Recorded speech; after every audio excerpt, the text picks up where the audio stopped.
Salut les amis, aujourd'hui je vous retrouve pour une recette chaude et réconfortante à base de pommes de terre. Alors bon, ces derniers temps j'ai fait des recettes de smoothie principalement, mais bon aujourd'hui c'est une recette cuite. Hélas, les pommes de terre ont assez mauvaise presse, mais c'est pas leur faute. Le problème quand on consomme les pommes de terre sous forme de frites, donc c'est-à-dire frites dans l'huile, en fait, ça pose des problèmes pour la glycémie. Ça fait du yo-yo à la glycémie, ça fait grossir, il n'y a pas de secret. Mais avec ma recette, tu n'auras pas ce problème-là, parce que c'est une recette saine, qui ne fait pas grossir et qui est bonne pour ta glycémie. Alors, on procède comment? Bon, alors on va avoir besoin d'un four, donc si t'as pas de four, t'es foutu. Un grand four, un petit four, peu importe, du moment que tu as un four qui monte à 230 degrés, qui sait cuire pendant 1 heure, ça devrait aller. Donc comment tu procèdes? Alors tu as tes pommes de terre, bon, tu prends, on va compter à peu près 1 kg par personne. Ah oui, n'aie pas peur de manger 1 kg de pommes de terre. T'as pas d'huile avec, relax. Donc tu en auras pour à peu près 750 calories de tête, hein. Et c'est très très bien. Et si t'as encore faim, mange davantage. Et moins d'1 kg de pommes de terre, ça risque d'être pas assez, voilà. Même pour une petite femme qui fait pas de sport. Bref, tu prends tes pommes de terre, tu les laves.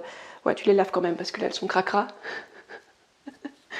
Et une fois que tu les as lavées, tu peux les peler, c'est pas obligatoire, ça dépend. Est-ce que la peau est amère ou pas dans les pommes de terre que tu as bon, c'est toi qui vois.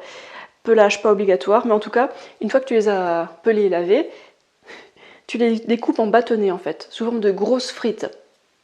Et ensuite, une fois que ça c'est fait, tu les mets sur une plaque de cuisson qui ne colle pas, une anti-adhésive, ou alors encore plus simple, si tu es moins équipé, tu prends une grille directement et tu poses tes bâtonnets de pommes de terre sur une grille comme ça, légèrement espacée. Et bonus, si tu veux que ce soit encore meilleur, tu peux rajouter dessus un peu de poudre de curry, mais saupoudrer délicatement, hein, pas des tonnes de poudre de curry comme ça, sinon ça va faire des pâtés, ça va être super.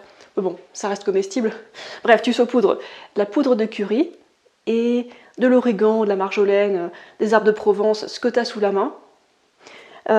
Tu pourrais mettre du sel et du poivre, mais je pense que c'est vraiment pas la peine. Le mieux c'est d'avoir une alimentation qui est assez pauvre en sel en fait, donc on va éviter le sel sur ce coup-là.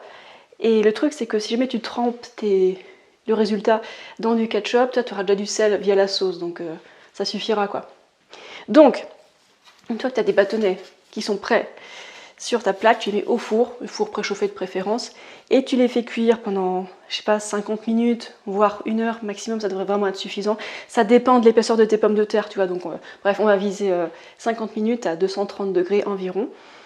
Et tu surveilles un peu, tu peux en goûter une de temps en temps. Au bout de 45 minutes, tu peux commencer à goûter. Si ça commence à sentir super bon et que c'est cuit à l'intérieur, c'est bon, tu peux les sortir et les dévorer. Pardon, les déguster.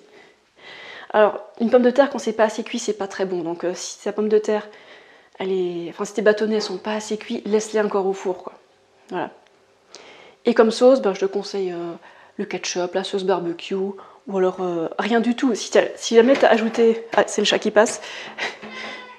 Si jamais tu as ajouté juste de la poudre de curry et des herbes de Provence, ça devrait déjà avoir un super bon goût. Oui, mon chat.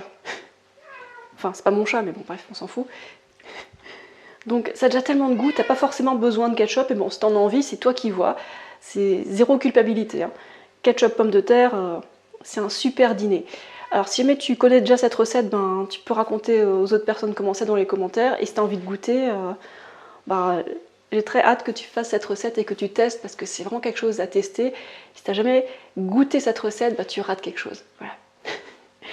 Ok, bon, c'est la fin de cette vidéo, et je te dis à très bientôt pour une autre. Allez, ciao!